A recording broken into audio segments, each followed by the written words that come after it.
The opinions expressed in the following program are those of the participants and do not necessarily reflect those of Rogers nor Rogers TV.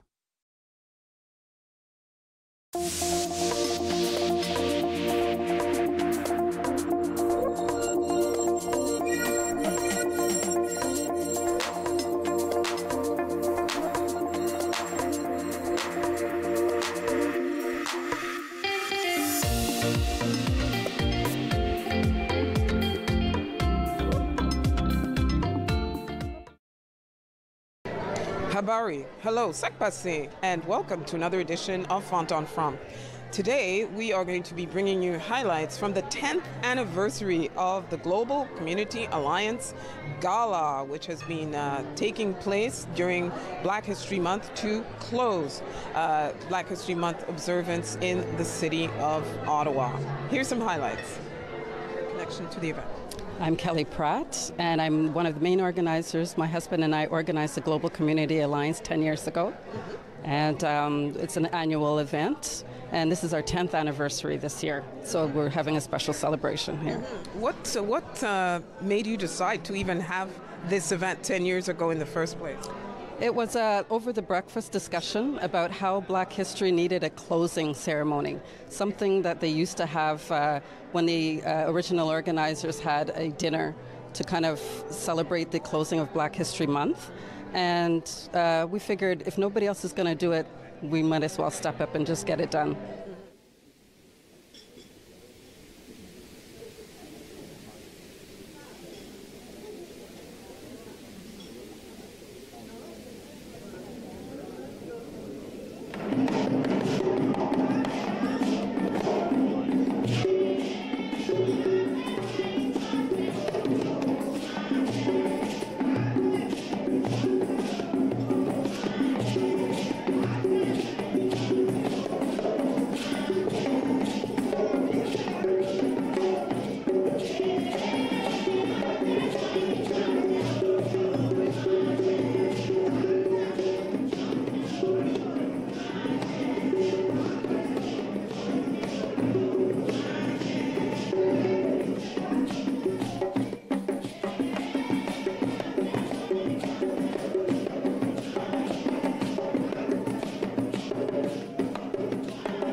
The Global Community Alliance organizes and facilitates events that highlight diversity and inclusion. The Alliance recognizes people who make a difference in our community. Tonight we celebrate a decade of excellence in bringing people together to celebrate their achievements. It is a pleasure to join members of such a dynamic and influential group and to recognize the dedicated people who contribute so much to our community.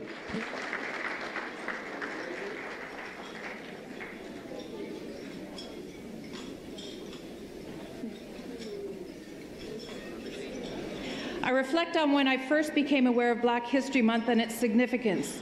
It helped me understand the importance Canada places on our rich cultural diversity, a diversity that is especially unique because we were the first country to officially adopt multiculturalism as a policy. But as you know, diversity is only an advantage to the extent that we use it. It's inclusion that makes the real difference. Inclusion is about positively striving to meet the needs of different people and taking deliberate action to create environments where everyone feels respected and able to achieve their full potential. One of the many ways that we recognize and celebrate Black History Month is through our student essay competition, where we proudly award scholarships ranging from $500 to $5,000 to 30 remarkable students across the country. Later on tonight, you'll have an opportunity to hear about hear more about this wonderful initiative from one of my colleagues. A decade of excellence is an important reminder to the Ottawa Police Service to continually acknowledge our past in order to secure a healthy future. Recently, we launched a new Community Equity Council, bringing the highest-ranking senior officers to the table to meet with the diverse communities in direct response to their concerns. We have conducted a gender audit that has highlighted gaps in equity, and we have developed and implemented policies and procedures to ensure inclusion. We have organizationally supported officers interacting with diverse youth and positive mentoring initiatives.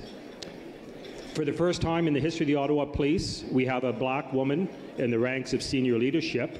Our dear friend Isabel Granger, who just happened to be the keynote speaker at this gala dinner 2 years ago.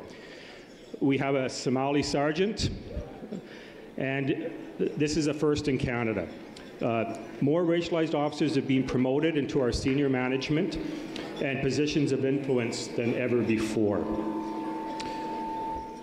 We have created an outreach recruitment team whose mandate is to identify, mentor, and recruit members of our diverse community here in Ottawa to become police officers. You are our community. And an update to Sir Robert Peel's principles: the police are the community, and the community are the police. I bring, on behalf of the Prime Minister of Canada, greetings. I'm just going to read a portion of the very nice letter he wrote to Omi and Kelly.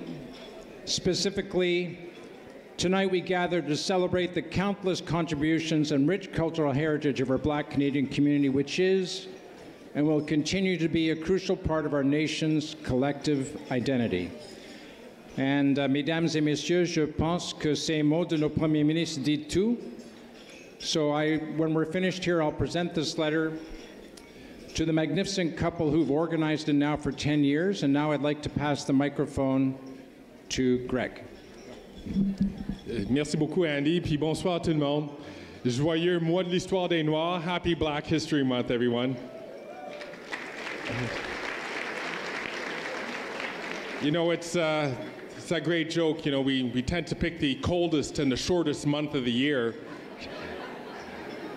But as I like to say, it's great that we take the time to come together to recognize, as Andy said, and as I heard the Prime Minister say earlier this week, as he was meeting with Canada's historic Black communities in Nova Scotia, he said, Black history is Canadian history, and we have to remember that. But the celebrations and the recognition doesn't end just tonight, because we do know that although February is Black History Month, for a number of us, we're Black all year long. So let us continue building and contributing and working in partnership with all Canadians to improving our country. Merci beaucoup. Good evening. I'm Chandra Arya, Member of Parliament for Nepean. It's a great month celebrating Black History Month. So many events from high school to Parliament. Last week I had the pleasure of hosting the African Day on the Parliament Hill, where the African Canadian diaspora was in big strength. I see several of you were there too. Once again, thanks Moses for inviting me here and for this particular event. Thank you. Great. Well, thank you very much, everyone. Good evening, bonsoir. It's a great honor for me to be here to celebrate the 10th anniversary of Global Community Alliance. A lot has been said about Yomi and Kelly Pratt, but I think we all recognize what an incredible force they are. Year after year, they have organized this event, bringing truly the Ottawa community together from all different backgrounds, not only to celebrate Black History Month, but also to celebrate our community. One thing working with them, I've realized that they both are very selfless people, except for your commitment to come to this event. The number of emails, the number of phone calls you'll get from Yomi and Callie, mostly from Yomi, inviting you to this event is amazing. And every time you come, you realize how important it is that you are here to celebrate our community and the contributions of our community, especially a Black community, to the well-being of Ottawa. So it's a great honor for me to be here. Congratulations again to Yomi and Callie and everybody who has had a hand in organizing this amazing event. May it grow every year so that we can fill even a bigger room, a bigger hall, because the success of this event is powerful. The success of this event is a message that we are all in one, and diversity is a reality, but inclusion is a choice, and we choose to be one in the same. Thank you very much. Merci. Bonsoir. It's hard to believe that the Global Alliance Gala is in its 10th year already. We know that the mission of this event is to help support young people from racialized communities to be in positions of leadership and influence by promoting diversity and inclusion across Ottawa. At the OCSB, we are proud to be strong supporters of this mission.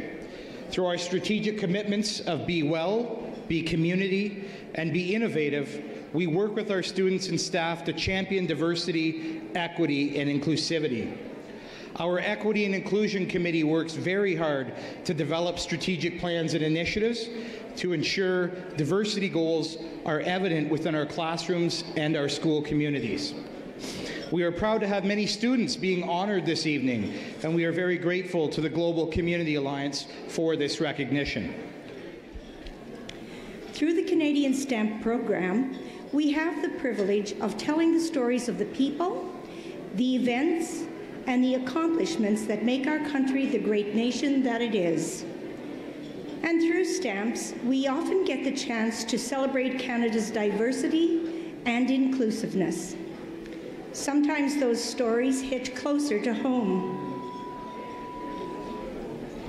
which is why I'm very proud to be here tonight to recognize one of our own, letter carrier Albert Jackson. There is so much to celebrate in Albert's story. As a young child, he and his family escaped slavery in the United States. When they arrived in Toronto, Jackson had opportunities that he couldn't have dreamed of before. He applied for and was offered a job as a letter carrier, a job he was proud to do for 36 years. Through his desire to serve Canadians, he overcame racism and broke barriers.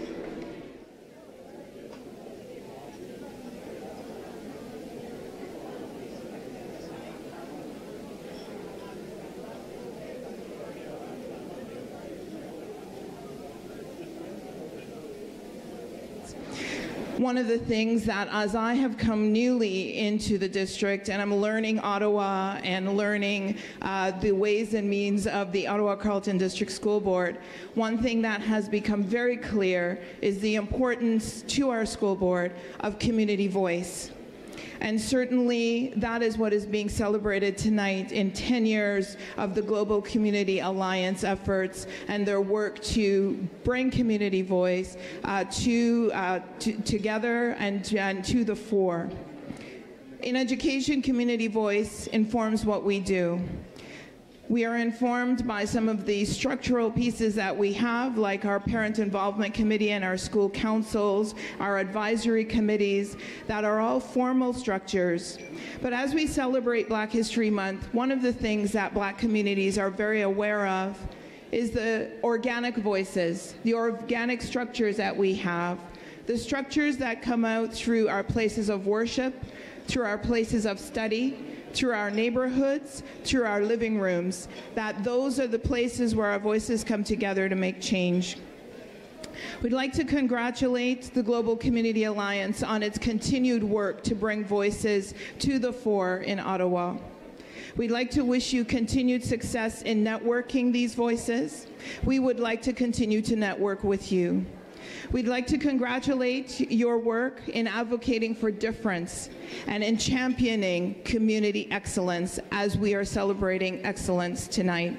Thank you so much for having us. We're very pleased to be here, and we wish you continued success in your work.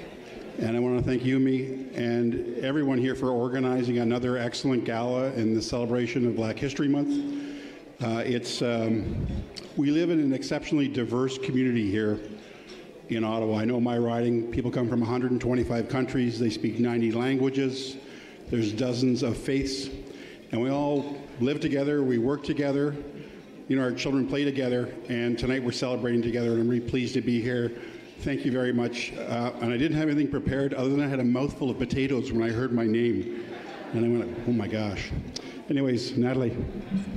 Merci beaucoup. Un grand merci d'être ici ce soir. I think when we celebrate Black History Month, it's Canadian history, it's Ontario history, and it is Ottawa's history. And tonight we are celebrating a piece of our great history in Ottawa when we celebrate 10 years. It's also such a privilege to be here when we have the future of our country, all the young people that will be honored tonight. We know that they will make history as well. Merci beaucoup de l'invitation. C'est toujours un grand plaisir d'être ici. Et puis, bonne soirée. I believe that there are things that are trying to suck our life from us as community. And we have to be very careful and very vigilant about what those things are. We have to listen to those perhaps sometimes who come to us at a slant to remind us of what really matters. This past week, I spent 2.5 days at University of Waterloo doing lectures. I came back first thing in the morning, Friday morning, I went to one of the local schools. I do Black History Month presentations. And in the class, I misunderstood what they said. I thought it was the grade 4 and 5 I was supposed to be speaking to. And I came with my presentation all ready, only to discover it was age 4 and 5 I'm supposed to be speaking to, the kindergartens. I had to change very quickly what I was going to say. But what struck me, here I am offering lectures to professors and students, and then I come to this kindergarten, and some of the most profound things I heard all week came out of the mouth of a little child. We were talking about Black history, about anti-racism, and the construction and invention of race and so forth, in very ways that they could understand. And this little child in the kindergarten said, you know what? It's a good thing that we don't all look alike. It would be so boring, and plus you wouldn't be able to tell us apart. Isn't that wise? Isn't that wise? I believe that when we come and understand our role in our society, the challenge for us is to recognize with integrity the call on our hearts and our lives to make a difference. And I want to just speak just very briefly and end with this. I want to encourage courage. Courage. Courage means literally, today we think about heroics, we think about wonderful things that people do, but courage has to do with how we activate our heart. It comes from the original Latin into French cœur, the heart. It has to do with how we activate our mind with the power of our heart.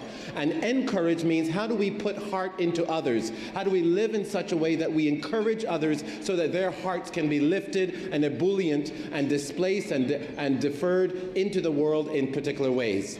That is the power, I believe, of what we can do when we live with integrity, when we live with the kind of courage to be able to make this world a different place. People have spoken about the difference between diversity and inclusion. It requires a particular commitment to do that. And I believe that you and I have the capacity to place courage into each other's lives, into this society, to transform it into what we long for it to be. And listen, as I have, and I am taught over and over, please listen to the children. They are wiser beyond their years, and they can correct the course that we adults have unfortunately led for them. Thank you very much.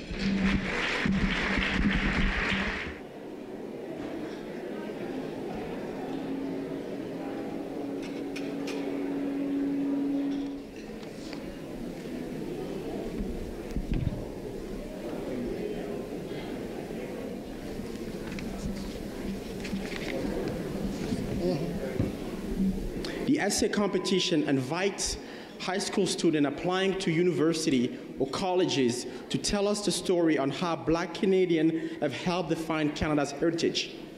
30 students have the opportunity to win a scholarship towards the post-secondary education ranging from $500 to $5,000. In total, we received close to 300 essays were submitted in this year's competition. And we are very proud to say that a student from Ottawa was selected as part of the top 30 across the country.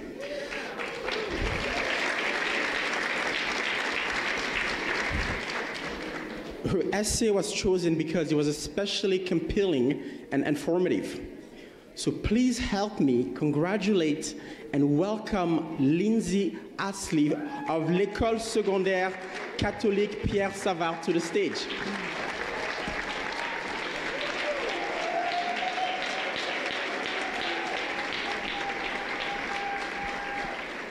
So Lindsay wrote about Michael Jean, sharing how she defied status quo and prospered in the myth of marginalization. As Canada's first Black Governor General, Michael used her voice to lead change in hope of a better Canada. One thing is for certain, Lindsay has a strong voice of her own, and she's poised to become anything she chooses.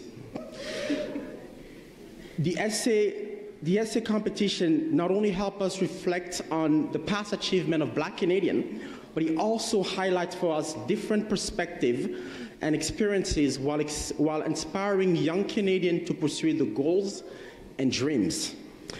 Canada young people are the future leader of a community, and if the caliber of the essay that we receive in this year's competition show any indication, that tells me that Canada's future prosperity, it's in good hands.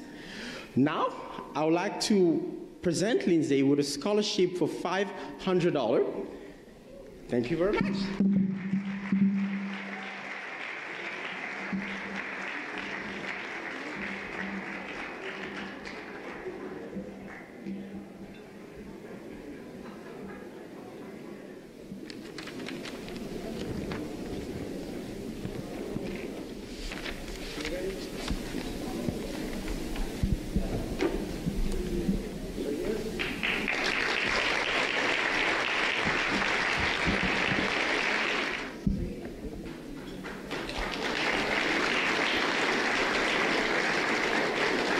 My name's Jeremy Wittet. I'm the Vice Chair of the Board of Trustees at the Ottawa Catholic School Board. Our school board has been very involved with the initiative. We have a number of students leading projects around diversity, equity, and inclusion, and we're very pleased to see a number of them honored tonight and rewarded for their contributions to their school communities. Mm-hmm.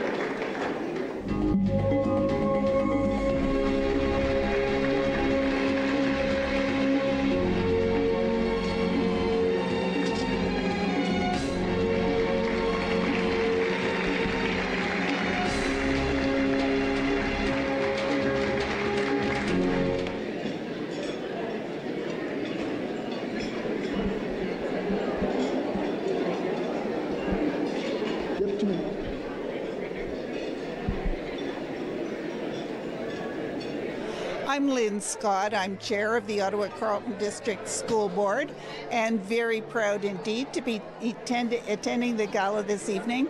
Black History Month is a huge month in our board. A lot of our schools are undertaking special activities, working it into the curriculum so that all of our students understand the important parts of our history, which includes all of the history of Canadians of African descent.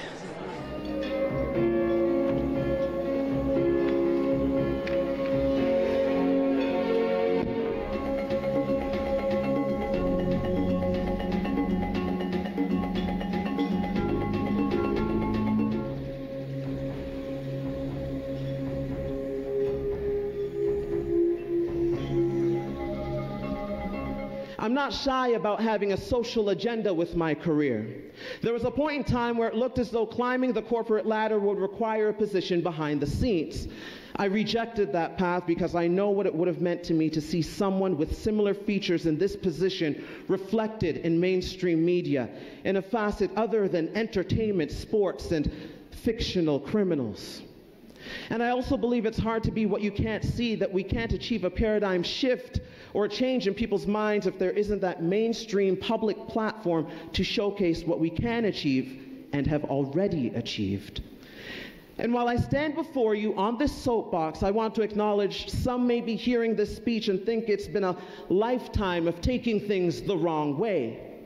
But understand that emotional or social walls of protection usually go up when transparent fences of trust and vulnerability have been bulldozed down.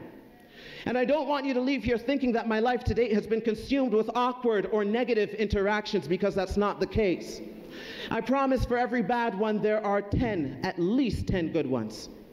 But these are some of the interactions that leave the lasting impressions. These are some of the interactions that help to shape us. Therefore, if I could pen an open letter to the world, it may sound something like this. Dear non-Black people, if it feels like we have our backs up against the wall, it's because we've been cornered and outnumbered in the past. If it feels as though we are hot-headed at times, it could be because our efforts have been met with a punishingly cold reception by the person before you. If you see us defending our positions in the workplace, it's because we're still making less for doing more, and thank you and a smile doesn't compensate for exploitation or inequality. Pay people what they're worth, not just what they'll accept, because historically they're used to receiving less. And dear non-Black people, we breathe the air you breathe, we bleed the blood you bleed. If you come across someone who doesn't fit your prejudicial stereotype, who exceeds your expectations of intellect and ability, who adheres to what you subjectively deem acceptable attire, I implore you to remember, our differences do in fact make us better. My name is Anthony Bailey. I'm the lead pastor at Parkdale United Church, and I've been coming to this event for a number of years. I've missed some years, but last year I had the privilege of being the keynote speaker. Really enjoyed that, and I believe in what the Pratts are doing and what they contribute to not only the breakfast program, but bringing together people of African descent to give honor and awards. Well, especially during Black History Month, I mean, we draw attention to the contributions that people of African descent make, and this being that special decade, but also there's not only people of African descent who come to this, there are people who have an opportunity to hear and understand histories and stories that are not mainstreamed, and so they have an opportunity to experience a slice of Ottawa life and Canadian life that enriches them.